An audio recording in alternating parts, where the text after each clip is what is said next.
I hope this goes without saying, but this podcast is designed to give you a take and a suggestion on how acupuncture may be helpful as part of menopausal symptoms. It is not thought of or designed to be a replacement for going to speak to your doctor or your healthcare professional who can give you advice on how to manage menopausal symptoms. So please take this as it's meant, which is this is how acupuncture may help and may influence and could help contribute to a broader package of care. Enjoy.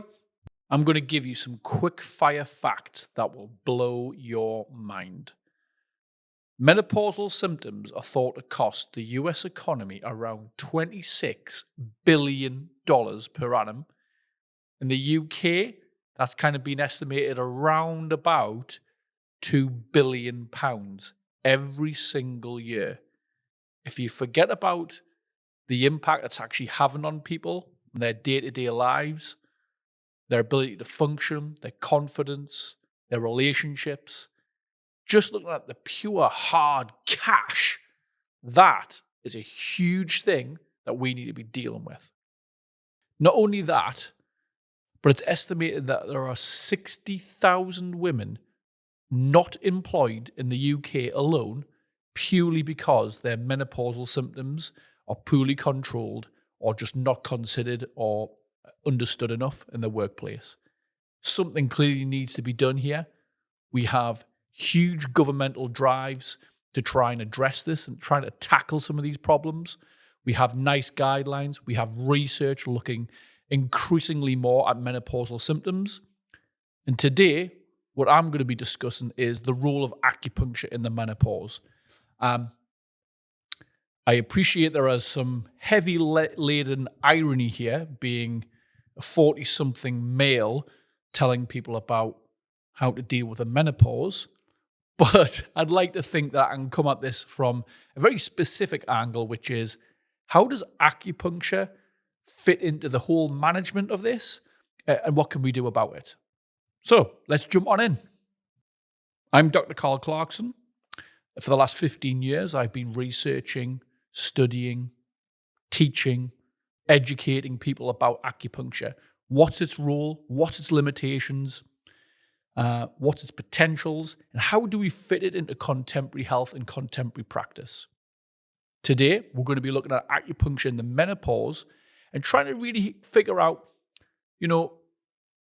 theoretically, how might acupuncture work? And once we've got the theory done, what practical applications can we use? What take-homes can clinicians go, okay, let's see if we can give this a go to help our clients and our patients, perhaps to a significant level? Let's dive in. Okay, so these stats are absolutely mad. I mean, we get plenty of stats thrown at us about chronic pain. We hear about impacts of a variety of conditions, specific to a region of the body, right? Back, the knee, for osteoarthritis. We hear a lot about stuff around mental health. We hear things about cancer, quite rightly so. I would say the menopause, though, has been something which is fairly new to the new kid at the block, right? It's not something which historically menopausal symptoms have been studied in a huge amount of depth. Probably in the last 15 years, there's been more keen interest in it, and particularly I remember before COVID, there was definitely a huge shift in the discussion around menopause. It became less taboo, and there were some prominent figures both in research and in health, as well as sort of the general public and celebrities, kind of trying to break down some of those barriers and going, you know what? This is something that significantly impacts women, and then obviously their associated families and friends. We really need to look at this. We need to kind of move away from this idea that the menopause is something just to kind of brush off and laugh about, and really kind of get to grips and say, hey, is this something we can do to help people who are suffering with a menopause? Are there things that we can put in place that can bring people back from the brink of feeling marginalized, feel embarrassed about? So this is why today I'm going to be talking about acupuncture's role. Now, just kind of give you a very broad overview of why I feel like I can have a few little bits and bobs to say about this. is that in my time clinically, academically, in education settings using acupuncture, one of the things we always talk about and what we observe in our clients and patients is people talk about these other symptom benefits that they get. So they'll rock on up to your clinic, and I don't know, let's say they're coming in for low back pain, right? So they're coming in for low back pain, you're doing your assessment, you're like, yeah, I think acupuncture might be something to help with. You're really focusing in and honing in on those back pain symptoms and the associated symptoms. You make a note of all of these other symptoms that are going on and what people are talking about, but you're probably zeroing in on that back pain and maybe it's associated leg symptoms, whatever. And then what happens is that you do your needling techniques and massive high five because you've done absolutely mint. Everyone's like, get in. And they come back and they start telling you about, yeah, my back pain might be better, but they start telling you about the other stuff. And for me, the other stuff is where it gets really cool. And I reckon way back when, this is what got me really intrigued about acupuncture and kind of set me on my path down acupuncture, because these added symptoms, these extra benefits that you weren't intentionally trying to deal with, are the ones that are sometimes the most impactful to people's lives.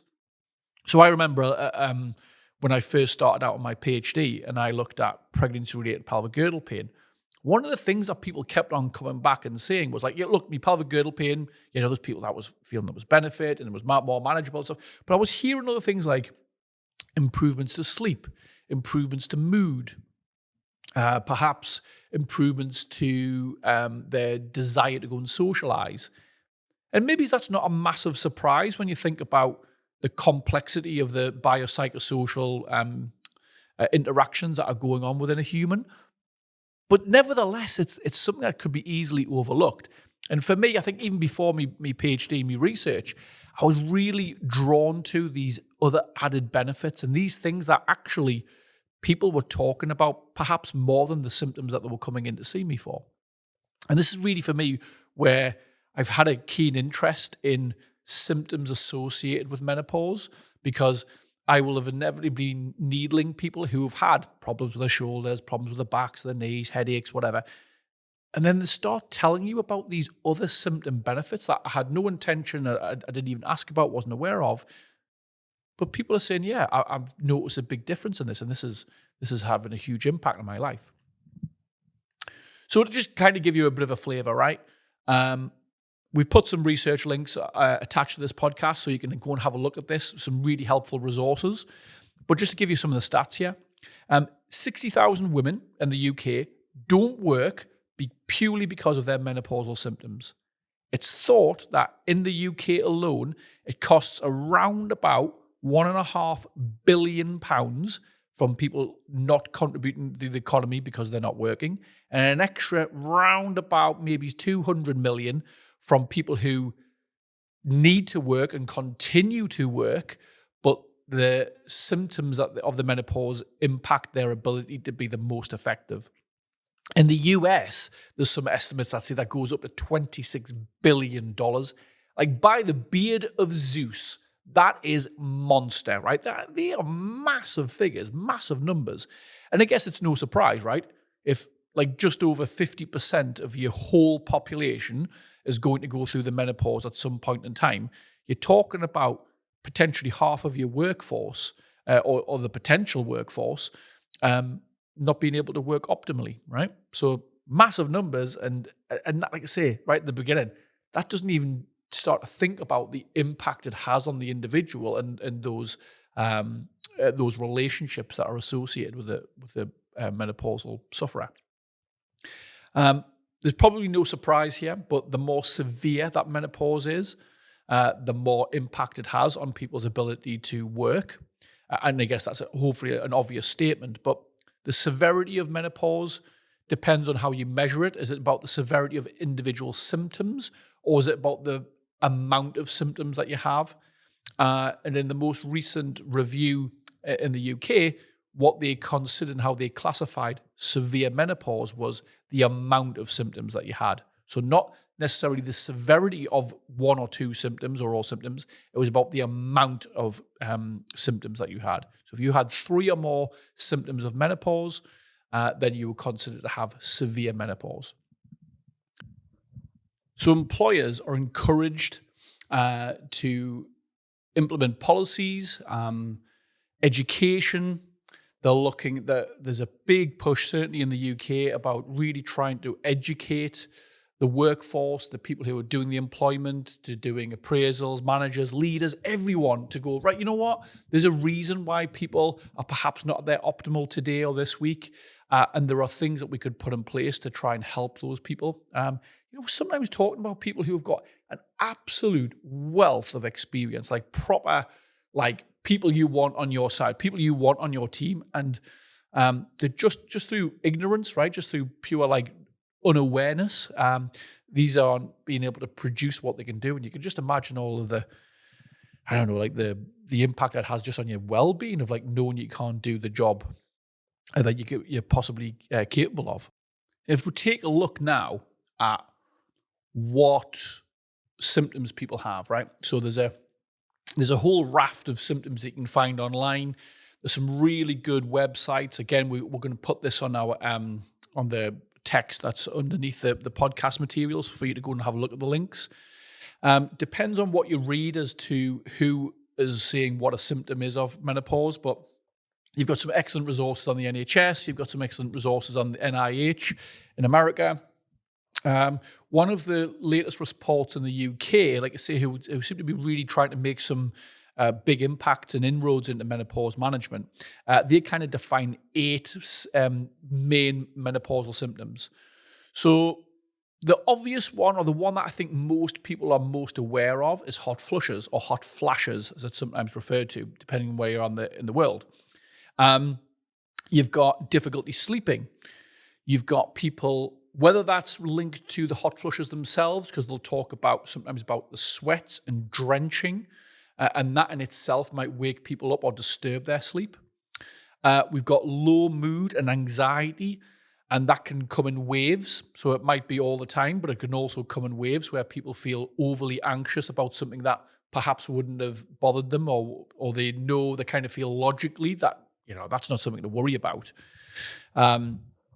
Vaginal dryness, which can sometimes be also associated with discomfort during sex, reduced sex drive and reduced libido, and then memory and concentration. So there's a huge impact that this has on lots of different the psychosocial functions of the menopausal sufferer, right? And you can see that if you think about taking all of these different areas, you were talking about your ability to sleep, which, let's face it, when was the last time you had a terrible night's sleep and you went, I'm ready for the day, right? I'm mint, right? If you have a great night's sleep, you're much more likely to have a better day. And if you're not getting great sleep and that's consistent, you can see how that can have an impact, right? Low mood and anxiety. It can really bother people that that's how they're feeling as well. So it's not just the fact that they're feeling low in mood and they're feeling more anxious. It's more about, this isn't me. This is not what I'm normally like. And that frustration in itself can be a big problem. And the hot flushes and the night sweats.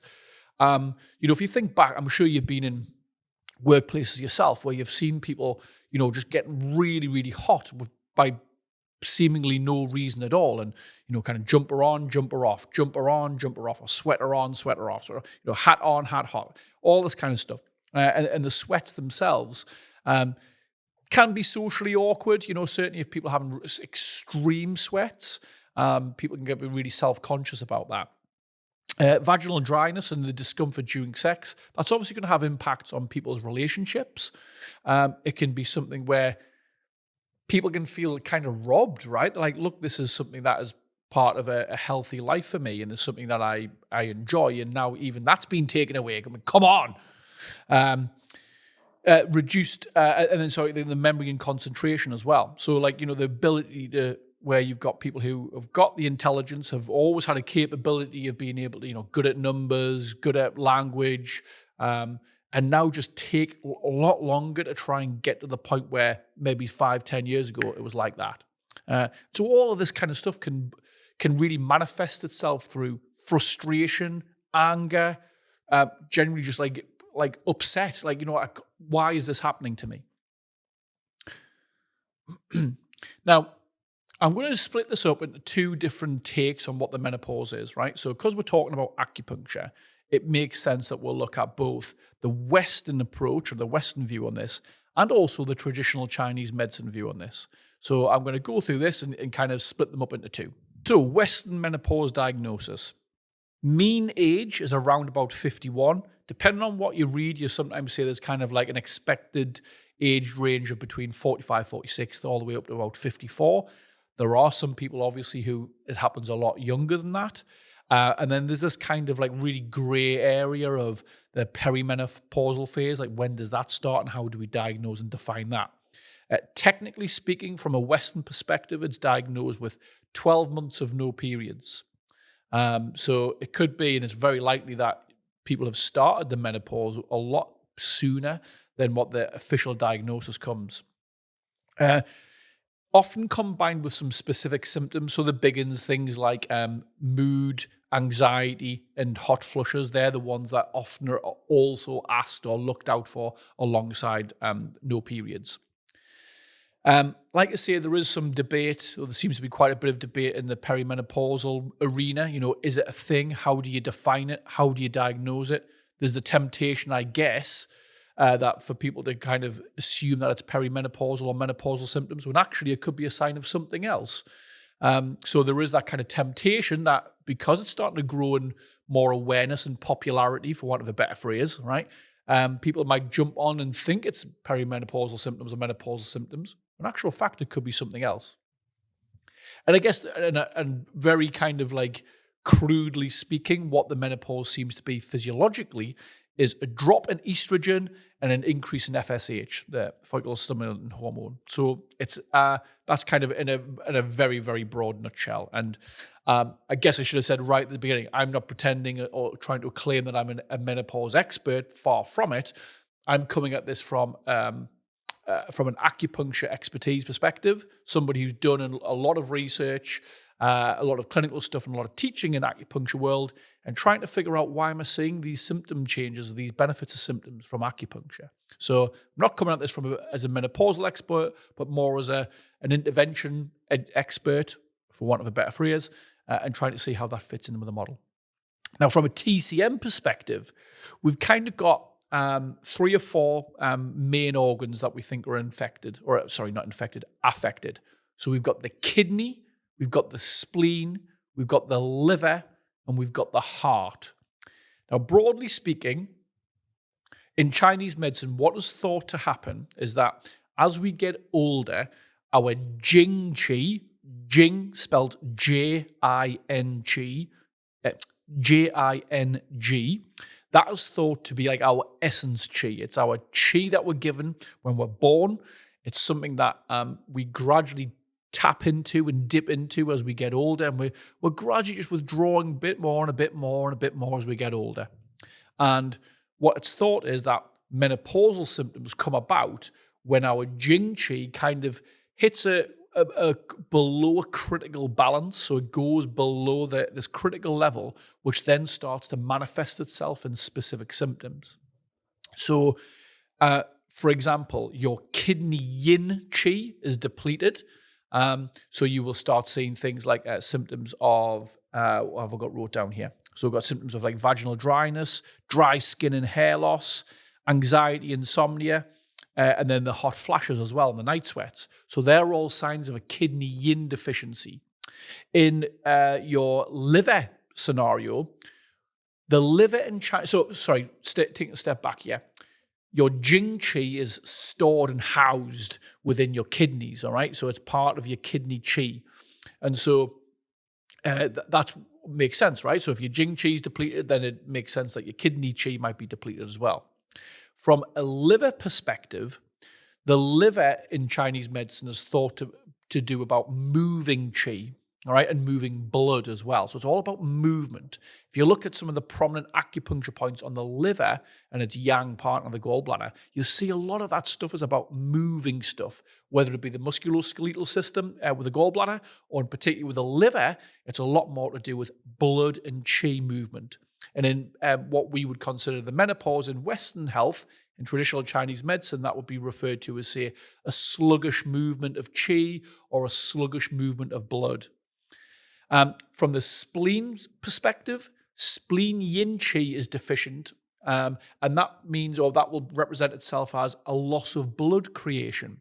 So in Chinese medicine, the spleen is thought to create blood, and that kind of fits in, right, with that Western whole scenario of like, well, your diagnosis of the menopause when you stop menstruating. So in the spleen's perspective, it's not creating the blood. So the combo here is that we haven't got the energy, the jing qi, to that's kind of like the essence, the nutrients almost. We haven't got the pump or the engine going, which is the liver, and we haven't got the creator doing its thing, the spleen, which is creating the blood. So, if you haven't got the blood, even if your liver was functioning lush, it's not got anything to push around, right? And if you haven't got your essence, qi, if your blood doesn't contain some good stuff, then what's the point in pushing it around? So those three you can see are really nicely combined. And then finally, you've got your heart. And your heart, although sometimes referred to as your emperor organ, has also got a lot of reference to do with your shen, or your spirit. And in Chinese medicine consideration, the heart is particularly bothered about spirit, anxiety, insomnia. Again, all symptoms that we would kind of associate with, quote unquote, the Western menopausal symptoms. All right, so what does the research say about acupuncture in the menopause? There's been quite a few studies that have looked at this. And really, I think a lot of acupuncture research is stimulated from observation. So what people are seeing in practice, and they're like, by the beard of Zeus, what is this, right? We need to go and have a look at this properly. So a couple of articles I was going to pull out more specifically. So there was one by Lund et al. In 2019. They did a small study. It was published in BMJ Open, and they looked at the impact of acupuncture on hot flushes. That was their main kind of take on this, right? They were like, right, well, what's going on with this? And they found a really fast and clinically relevant impact on a small cohort, or about 70 people. They looked at, half of them had acupuncture and half didn't. And they found a fast and clinically relevant impact on hot flushes and some of the secondary symptoms. So things like day and night sweats, general sweating, menopausal specific sleeping problems, emotional symptoms, memory changes, skin and hair symptoms. So they did have an impact on quite a few of the core or most troublesome, shall we say, menopausal symptoms. There was also another systematic review that looked at hot flushes particularly, so by Bafus in 2018. And again, they found something similar where people were better of having acupuncture than not having acupuncture at all. And I think when we're looking at this, I've pulled out a couple of papers there conveniently, right? Like, if I'm doing this as a proper researcher, I would go into the critique of those papers. I would look at a more broader evidence base. And certainly we could do that on a future episode. I'm very happy to go into that realm, because I'm always somebody who tries to take a critical eye with acupuncture. So although I'm a big fan of it, I think it's great. I think it's got a massive role to play. You've got to look at this with a critical eye, right? You've got to say, well, it's not the be all and end all for everybody and everything. So although I'm saying that there is some research and some promising outcomes that are associated with this research, it's not like nailed on, get in. This will definitely, without question, acupuncture is having a positive impact. But there are researchers say, yeah, it looks like it probably does. So how's it thought to work? Right. So one of the impacts that acupuncture is thought to do is have an influence on the thermoneutral zone. So the thermoneutral zone is basically your body's way of maintaining and modulating temperature.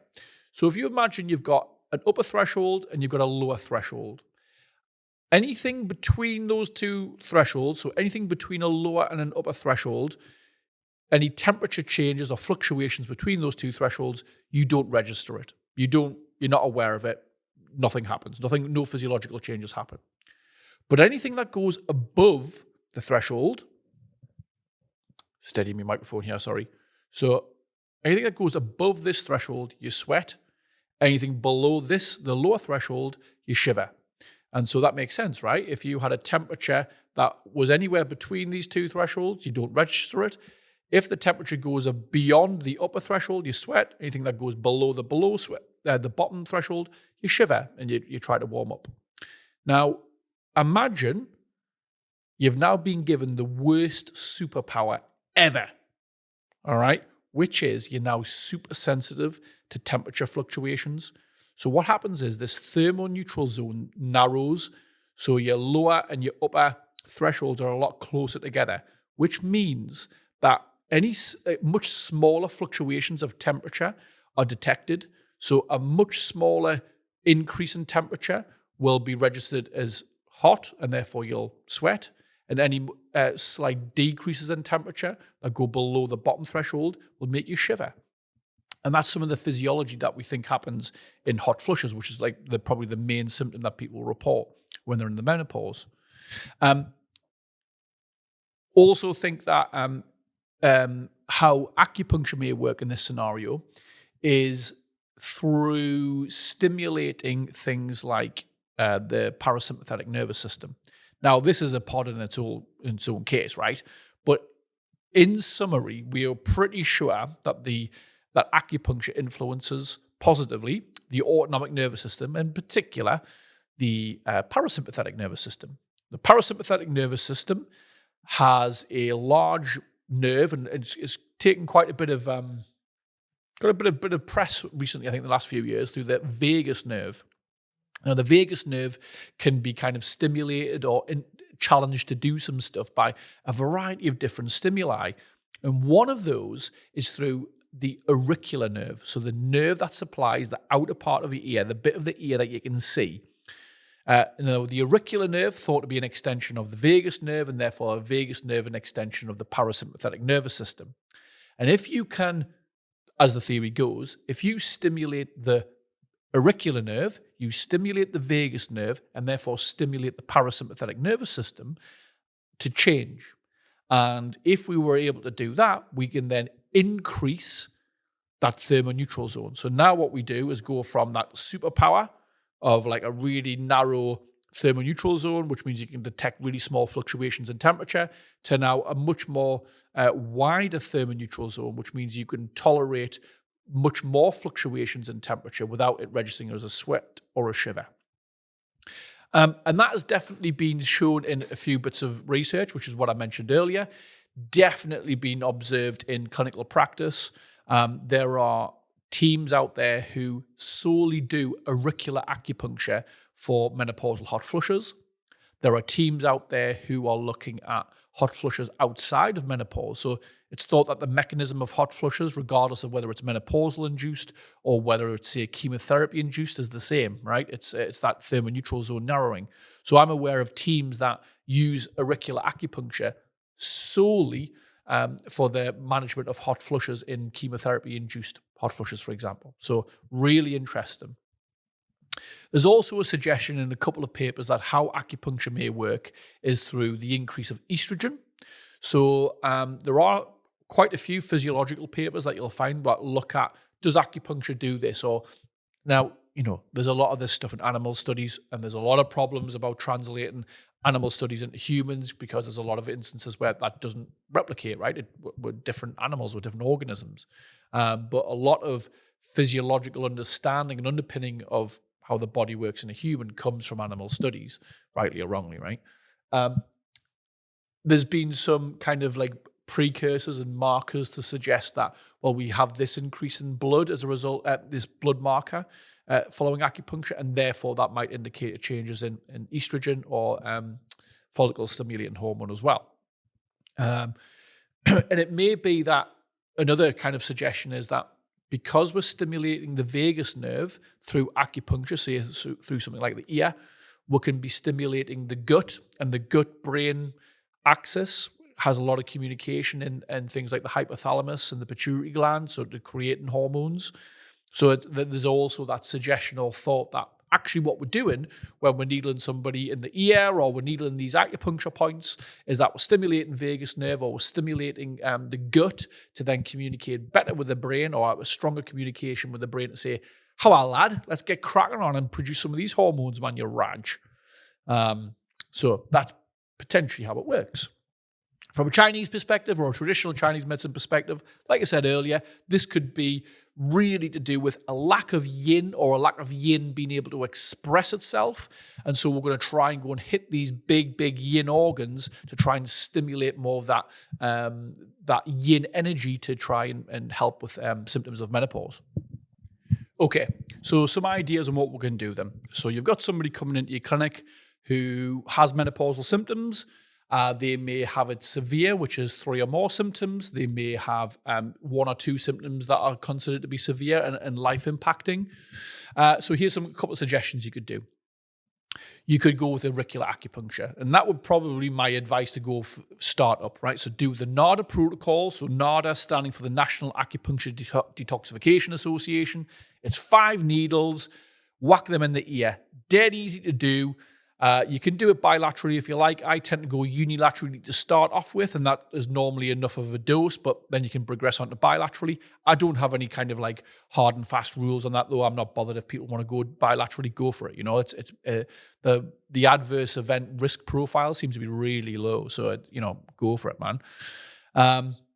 But yeah, just do something really simple like the NADA protocol because it covers all bases. It's covering the full auricle pretty much. And so you're really likely to cover and potentially stimulate the auricular nerve. The next thing you could consider is more body acupuncture. So if you're more comfortable with body acupuncture over, say, something like auricular, there's that paper that I mentioned earlier, the Lund paper. So you've got conception vessel 3 and 4, so 2 points on the abdomen, just below the navel. You've got liver 8 and you've got spleen 6 and spleen 9. So they did those points in combo. So they did liver 8, spleen 6 and 9 bilaterally, and then conception vessel 3 and 4, or REN 3 and 4, if that's the terminology you're used to. You could also consider a more in-depth TCM approach to this. So remember the 4 organs that you would be thinking to target here would be the kidney, the spleen, the liver, and the heart. So you could go for sort of like the big hitters on the meridians, right? So on the heart meridian, it would be heart 7. If it was the kidney meridian, you'd be looking at kidney 3. Spleen, you'd be looking at spleen 6. Although I would like to throw in a cheeky little spleen 10 in there as well, because you look at spleen 10, that's the one that's the VMO muscle bulk. It's got loads of stuff to do with menstruation, periods, all sorts of things. Like, there's a lot of menopausal symptoms in there. So I'm thinking whacking a cheeky one of them ones as well. In the liver, you've got liver 8, which is at the knee, but liver 3 is the super duper one, right? So you want to whack in that, like that's like the Tai Chong. It's like the supreme surge, it's called, like get things moving. So those would be your options on the meridians. You could also then look at the back shu points, right? So the points that are on the bladder meridian that are located over the spine, those would be really good places to look at. So if you thought that there was a particular problem with any 4 of those organs, you could look at its relevant or its associated back shu point. So you look for, say, the heart back shu point, and you can needle it, right? You could look for the liver back shu point, needle it, etc., etc., etc. So those would be other options. I think probably to throw in there, which is a nice little combo I always like to do, is if I'm ever going to do the back shu points, so we'll take the kidney as a good example of this, right? So if I look for the kidney back shu point, which is bladder 23, I'm going to whack in an HJJ point, or Huatojachi. I'm going to whack in its HJJ point because that helps to strengthen the bladder 23's effect. It's kind of like a little booster, helps you give you a bit of a leg up. So you could have like 4 needles across that level, right? Because you're doing your HJJ bilaterally, and then you do your bladder 23 bilaterally. And then a cheeky little governor 4 as well, right? Because governor 4, Ming Men, or the gate of life, when you look at what that point's supposed to do, it's all about this Jing Qi, right? Remember I was saying earlier about Jing Qi being kind of your essence Qi, which gets depleted as you age, and that's maybe why we're getting these menopausal symptoms. And so the governor 4 is supposed to help with that. So that could be another little cheeky number to put in there. So there's a lot more. It really depends on the symptoms, I think, for this one, right? I think if you're going generically thinking hot flushes, which tends to be the big player, your auricular would be my number 1. Number 2 could be that one that I mentioned with CV3, 4, spleen 6, 9, and liver 8. But if you're thinking more that TCM element where you've got a lot more psychosocial stuff going on, or you feel like, you know what, I just think that this needs a bit more oomph behind it, take a deeper dive into the meridians and look at those points that I've just said on the spleen, the kidney, the liver, and the heart meridians. That could be really helpful, or the back shu points that are associated with those meridians. Interesting about dosage, right? So that Lund study I mentioned before, they had the needles in for like 10 minutes. And that's not a long time. And I was surprised, if I'm honest, when I read it, because everything that we teach on our courses, you're talking like 25 minutes, right? If you can get 25 minutes, great. You go up to 40 minutes with your persistent chronic problems. So it was interesting to see that those guys were just doing it for 10 minutes. I think I'd be still inclined, despite them only doing it for 10 minutes, I'd be inclined to say, hey, if you can go for that longer, 20, 25 minutes, you're just giving the body time to have a reaction to that stimulus. So I'm kind of, look, I'm giving you both sides to take an option on. 10 minutes, I would say, let's say that's your minimum, but see if you can go up to maybe 25 minutes. Different research used different protocols. I mean, that Lund paper said that some people had like 2 sessions of acupuncture and had significant changes to symptoms, but kind of taking the breadth of literature on, you see that people are sometimes going like for 10, 12 sessions.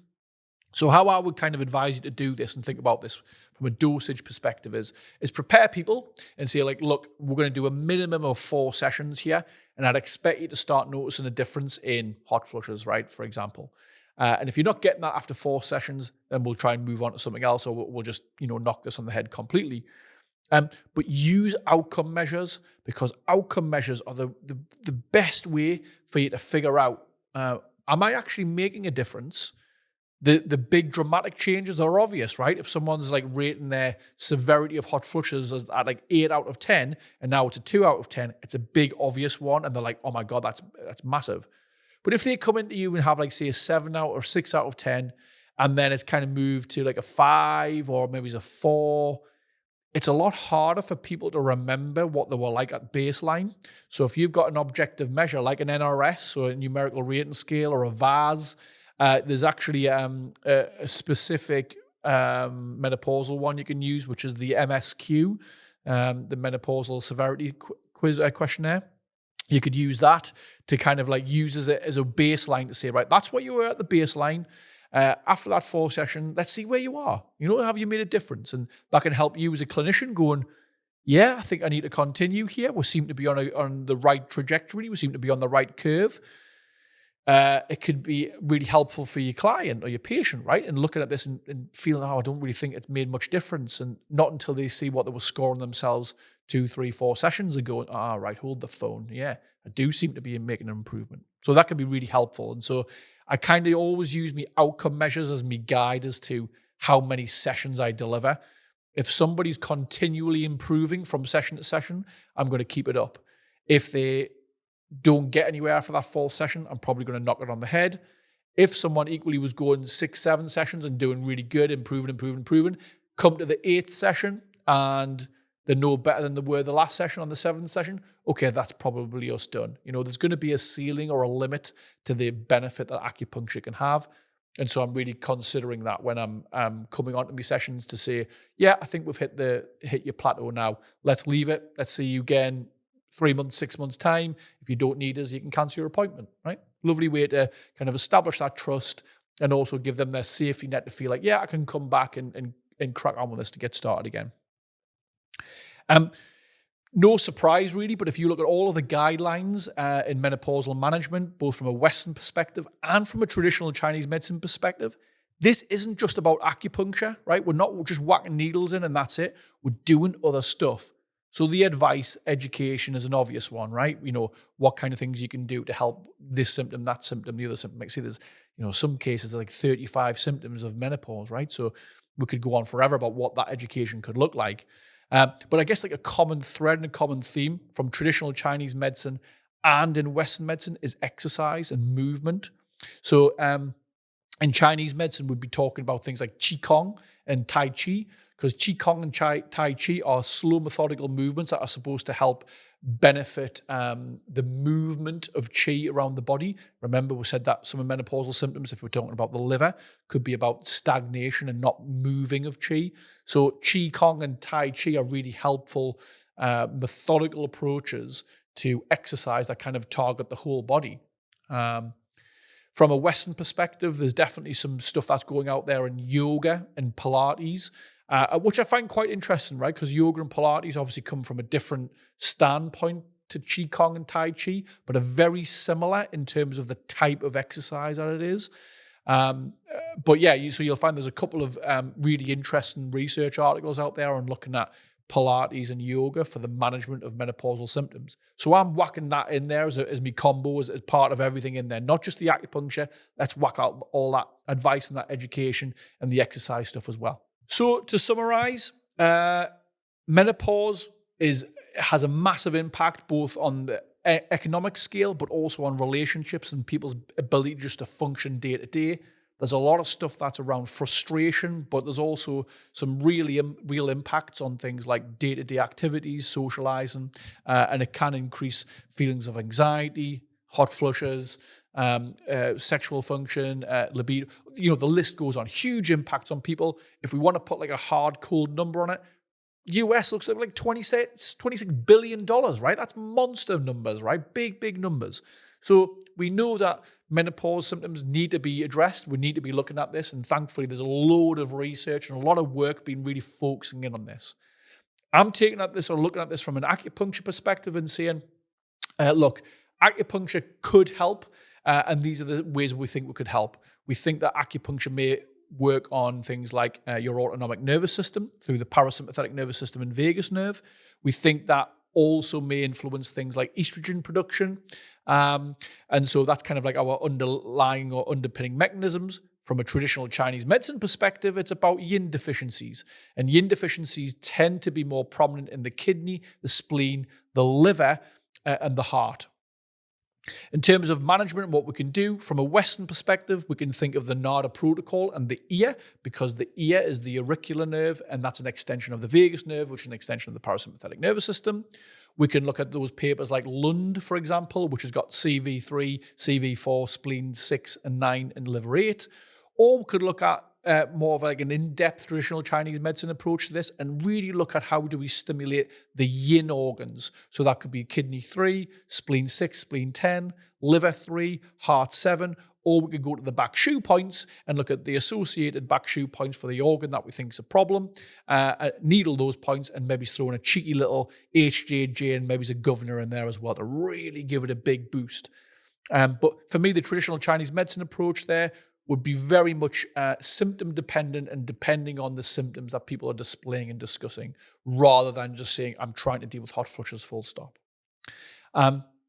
Dosage, we've got a number of ways to approach this. My personal opinion would be, let's try to get to 20, 25 minutes. Let's give a minimum of 4 sessions before we say yes or no. And let's keep on going until symptoms don't seem to be continuing to improve. So they still might be better than the word baseline, but if they're not getting any better than they were the last time, then let's call it a day and leave it be. So in this podcast, we've covered what the menopause is, how impactful it is in terms of the economy. Remember, up to $26 billion that we think it's impacting.